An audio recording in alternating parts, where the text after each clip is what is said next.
Ça, c'est l'histoire d'une jeune dame à la recherche du travail. Après beaucoup de jours de recherche avec des fatigues et des désespoirs. Mais voilà, un jour, elle est appelée au service et voilà qu'on lui annonce que le poste lui est attribué. Et directement, sans hésiter, elle rend grâce à Dieu et remercie le directeur qui lui a accordé ce poste. Et directement, on lui annonce qu'elle doit commencer directement à travailler. Et voilà, elle est très joyeuse. Elle rend grâce à Dieu pour tout ce qu'il vient de faire pour elle. Et dans l'entretemps, il y a son ami qui était aussi en train de chercher du travail. Voilà que pour elle, malheureusement, elle n'a pas trouvé le poste. Mais elle ne se fatigue pas et elle ne se décourage pas non plus, même si le poste ne lui est pas attribué. Elle cherche un peu des propositions pour lui accorder même un autre travail, même simple, mais quand même qu'elle soit embauchée. Mais malheureusement, le directeur lui annonce que c'est impossible. Et voilà qu'au chemin de retour, elle est très angoissée. Elle se demande mais pourquoi tout ce mal lui arrive. Mais dans l'entretemps, son amie, qui est très joyeuse d'avoir rencontré quand même un jour très joyeux, un jour très heureux pour elle. Pendant leur rencontre, l'autre raconte ses peines et l'autre aussi est joyeuse, raconte aussi ce qui lui est arrivé. Et voilà, les deux amis, une qui est trop prise par la joie d'avoir trouvé un travail et l'autre qui est dans la désolation d'avoir manqué. Mais dans l'entretemps, l'autre raconte à son ami et lui dit de ne pas l'oublier si elle trouvait quelque chose ou quelque part qu'elle lui fasse part.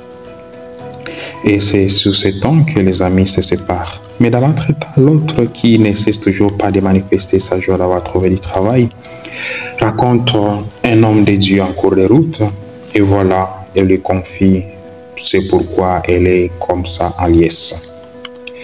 Mais l'homme de Dieu a même lui met en garde parce que tout ce qu'elle raconte, l'homme de Dieu se rend compte qu'elle est très joyeuse comme ça à cause de ce qu'elle vient de trouver. Et elle considère tout par la grâce de Dieu parce qu'elle ne sait pas encore qu'est-ce qui est vraiment la vraie foi en Dieu. Et voilà donc, c'est sur ce temps qu'ils se séparent. Mais dans l'entretemps, il y a son ami qui n'a pas trouvé de travail, arrivé à la maison. Il y a l'enfant qui l'attend avec les nouvelles de l'école. Il s'agit qu'il se passe qu'il se fait que son enfant n'a pas encore payé les frais scolaires et voilà qu'à l'école, on lui a menacé d'être chassé, d'être renvoyé. Mais dans l'entretemps, l'enfant informe aussi la maman. Quand son arrivée à la maison, il y a les bailleurs qui étaient passés pour réclamer aussi l'argent de la location.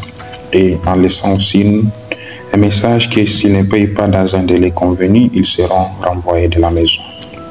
Voilà, la pauvre elle est dans une confusion totale, mais elle ne cesse pas de remettre sa cause à Dieu et elle prie toujours incessamment pour que Dieu aussi regarde sa cause. Et voilà que dans sa prière, elle se donne profondément pour que Dieu réalise ce qu'elle veut et ce qu'elle lui recommande tous les jours. Et voilà comme Dieu n'oublie pas ses enfants. Directement le même jour, elle reçoit un appel venant du bureau là où elle avait déposé encore une autre demande d'emploi. Et on lui demande de passer pour recevoir le message qu'on a réservé pour elle. Et voilà, elle rend grâce à Dieu parce qu'elle se rend compte que tout ce qui l'arrive, c'est par la grâce de Dieu. Dans l'entretemps, il y a son amie qui est toujours dans l'abondance et elle se complaît dans tout ce qui lui arrive. Elle n'a peur de rien et elle est toujours si joyeuse.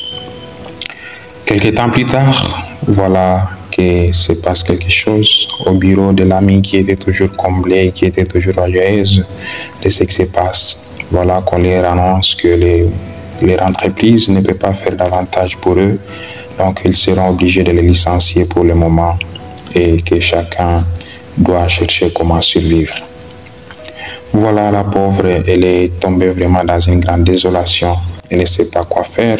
Elle qui était déjà désormais habituée à vivre dans une vie d'opulence, une vie de divertissement, une vie vraiment de grande abondance. Voilà que maintenant elle se trouve butée au mur. Elle ne sait pas quoi faire. Il n'avait même pas fait de réserve pour ce qu'il était arrivé pendant les moments de joie. Et malheureusement, comme sa foi n'était pas encore ferme en Dieu, elle commence déjà à blâmer le Seigneur pour ce qui est arrivé. Mais malheureusement ou heureusement, elle ne s'est pas découragée. Elle a commencé à chercher du travail. Elle est partie quelque part. Arrivant, on ne lui a pas accepté. Et là, elle est entrée dans une rage terrible. Elle en veut à tout le monde, même au Seigneur. Elle oublie tout ce qu'elle s'était déjà décidé avant. Un an plus tard, elle part rencontrer sa mère et elle lui dit tout ce qui devait se faire. Et sa maman aussi lui raconte que voilà la maison. Bientôt, elle sera prise parce qu'ils n'ont pas encore payé de location. Comme elle, pendant les temps d'abondance, elle n'avait pas songé de payer une parcelle ou d'avoir sa propre maison. Et dommage, voilà, au lieu de remettre encore sa cause à Dieu, elle a succombé dans la prostitution en pensant que c'est cela qui peut lui faire sortir de sa situation. Et déjà, comme l'Emma ne vient pas seule, déjà pendant ce temps qu'elle s'est prostituée, elle tombe sur des gens qui ne lui donnent pas toujours les sous dont elle a besoin.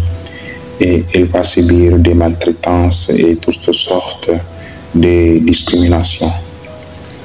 Voilà donc une autre déception qui s'ajoute à la déception qu'elle avait déjà. Et elle ne sait plus quoi à qui se vouer. Et voilà que pour elle, c'est la désolation totale. Elle a tout perdu. Es-tu sûr que tu aimes Dieu? Dieu n'est pas un lit de roses. Un temps viendra, dans votre vie, où les choses seront si difficiles pour vous, et la question est, l'aimerez-vous toujours? Un temps viendra où votre foi sera testée, l'aimerez-vous toujours et le défendrez-vous? Un temps viendra où vous vous sentirez tellement rejeté, l'aimerez-vous toujours? Un temps viendra où vous aurez l'impression que le monde entier est tombé sur votre épaule, alors l'aimerez-vous toujours? Un temps viendra où il semblera que Dieu ne répond pas à la prière, l'aimerez-vous toujours? L'adorer? Et le défendre? Car Dieu cherche et aime ses vrais adorateurs.